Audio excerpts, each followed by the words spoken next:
Gênesis, capítulo 7, diz assim: O Senhor disse a Noé: Entre na arca, você e toda a sua família, porque reconheço que você tem sido justo diante de mim no meio desta geração. De todo animal puro, leve com você 7 pares, o macho e sua fêmea. Mas dos animais impuros, levem 1 par, o macho e sua fêmea.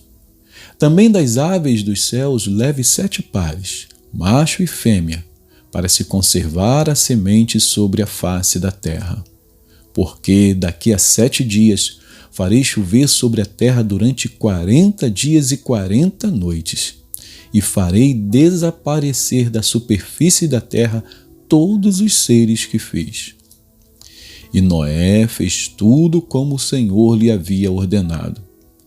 Noé tinha 600 anos de idade quando as águas do dilúvio inundaram a terra. Por causa das águas do dilúvio, Noé entrou na arca, ele com os seus filhos, a sua mulher e as mulheres dos seus filhos. Dos animais puros, dos animais impuros, das aves de todo animal que rasteja sobre a terra, entraram para junto de Noé na arca de 2 em 2, macho e fêmea, como Deus havia ordenado a Noé. E aconteceu que, depois de 7 dias, vieram sobre a terra as águas do dilúvio. No dia 600 da vida de Noé, aos 17 dias do 2º mês, neste dia romperam-se todas as fontes do grande abismo e as comportas dos céus se abriram e caiu chuva sobre a terra durante 40 dias e 40 noites. Nesse mesmo dia entraram na arca Noé, os seus filhos Sem, Cã e Jafé, a mulher dele e as mulheres dos seus filhos. Entraram eles e todos os animais segundo as suas espécies, todo gado segundo as suas espécies, todos os animais que rastejam sobre a terra segundo as suas espécies, todas as aves segundo as suas espécies, todos os pássaros e tudo o que tem asa. De todos os seres em que havia fôlego de vida, entraram na arca de 2 em 2 para junto de Noé. Eram macho e fêmea os que entraram de todos os seres vivos, como Deus havia ordenado a Noé. E o Senhor fechou a porta da arca. O dilúvio durou 40 dias sobre a terra. As águas subiram e elevaram a arca sobre a terra. As águas prevaleceram e aumentaram muito na terra. A arca, porém, flutuava sobre as águas. As águas prevaleceram excessivamente sobre a terra e cobriram todos os altos montes que havia debaixo do céu. As águas ficaram 7 metros acima deles, e os montes foram cobertos. E morreram todos os seres vivos que se moviam sobre a terra, aves, animais domésticos, animais selvagens, e todos os enxames de criaturas que povoam a terra, e todos os seres humanos. Tudo o que havia em terra seca e que tinha fôlego de vida em suas narinas morreu. Assim foram exterminados todos os seres que havia sobre a face da terra, as pessoas e os animais, os seres que rastejam e as aves dos céus foram extintos da terra. Ficou somente Noé e os que com ele estavam na arca. E as águas prevaleceram sobre a terra durante 150 dias. Capítulo 8. Então Deus se lembrou de Noé e de todos os animais selvagens e de todos os animais domésticos que estavam com ele na arca. Deus fez soprar um vento sobre a terra e as águas começaram a baixar.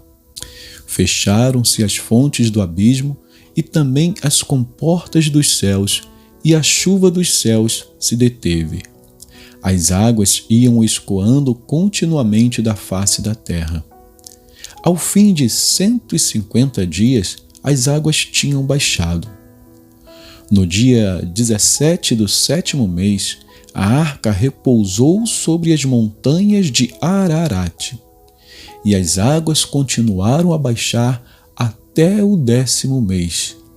No primeiro dia desse mês, apareceram os picos das montanhas. 40 dias depois, Noé abriu a janela que tinha feito na arca e soltou um corvo, o qual, tendo saído, ia e voltava, até que se secaram as águas sobre a terra. Depois Noé soltou uma pomba para ver se as águas já tinham diminuído da superfície da terra. Mas a pomba, não achando lugar para pousar os pés, voltou para junto de Noé na arca, porque as águas ainda cobriam a terra. Noé, estendendo a mão, pegou a pomba e a recolheu consigo na arca e a trouxe de novo para dentro da arca. Noé esperou mais 7 dias e de novo soltou a pomba para fora da arca. À tarde, ela voltou a ele, trazendo no bico uma folha nova de oliveira. Assim Noé entendeu que as águas tinham baixado sobre a terra. Esperou mais 7 dias e de novo soltou a pomba. Ela, porém, já não voltou mais para ele. Aconteceu que, no primeiro dia do primeiro mês do ano 601, as águas que estavam sobre a terra secaram. Então Noé removeu a cobertura da arca e olhou, e eis que o solo estava enxuto. E, aos 27 dias do segundo mês, a terra estava seca. Então Deus disse a Noé: saia da arca, você, a sua mulher, os seus filhos e as mulheres dos seus filhos. Faça sair também todos os animais que estão com você, tanto aves como gado e todo o animal que rasteja sobre a terra, para que povoem a terra, sejam fecundos e nela se multipliquem. Saiu, pois, Noé com os seus filhos, a sua mulher e as mulheres dos seus filhos. E também saíram da arca todos os animais que rastejam, todas as aves e tudo o que se move sobre a terra, segundo as suas famílias. Noé levantou um altar ao Senhor e, tomando de animais puros e de aves puras, ofereceu o holocausto sobre o altar. E o Senhor aspirou o aroma agradável e disse consigo mesmo: nunca mais vou amaldiçoar a terra por causa das pessoas, porque é mau o desígnio íntimo do ser humano desde a sua mocidade. Também nunca mais vou destruir todos os seres vivos como fiz desta vez. Enquanto durar a terra, não deixará de haver semeadura e colheita, frio e calor, verão e inverno, dia e noite. Vamos então a Jó, agora no capítulo 4. Jó, capítulo 4, diz assim: então Elifaz, o temanita, tomou a palavra e disse: se alguém tentar falar, você terá paciência para ouvir? Mas quem poderá conter as palavras? Veja bem, você ensinou a muitos e fortaleceu mãos cansadas.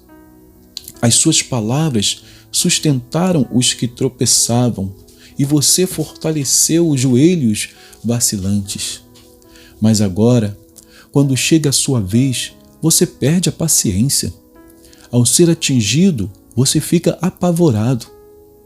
Você não tem confiança no seu temor a Deus?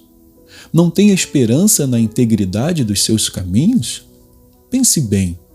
Será que algum inocente já chegou a perecer? E onde os retos foram destruídos? Segundo eu tenho visto, os que lavram a iniquidade e semeiam o mal, isso mesmo eles colhem. Com o hálito de Deus perecem, e com o sopro da sua ira são consumidos. Cessa o bramido do leão, e a voz do leão feroz, e os dentes dos leõezinhos são quebrados. O leão morre porque não há presa, e os filhos da leoa andam dispersos. Uma palavra me foi trazida em segredo, e os meus ouvidos perceberam um sussurro dela. Entre pensamentos de visões noturnas, quando o sono profundo cai sobre as pessoas, sobrevieram-me o espanto e o temor, e todos os meus ossos estremeceram. Então um espírito passou por diante de mim, e se arrepiaram os cabelos do meu corpo. Ele parou, mas não reconheci a sua aparência. Um vulto estava diante dos meus olhos. Houve silêncio e ouvi uma voz. Pode um mortal ser justo diante de Deus? Pode alguém ser puro diante do seu Criador? Eis que Deus não confia nos seus servos e aos seus anjos atribui imperfeições. Quanto mais àqueles que habitam em casas de barro, cujo fundamento está no pó e que são esmagados como a traça. Nascem de manhã e à tarde são destruídos. Perecem para sempre, sem que ninguém se importe com isso. Se o fio da vida lhes é cortado, morrem e não alcançam a sabedoria. Que Deus abençoe a porção da sua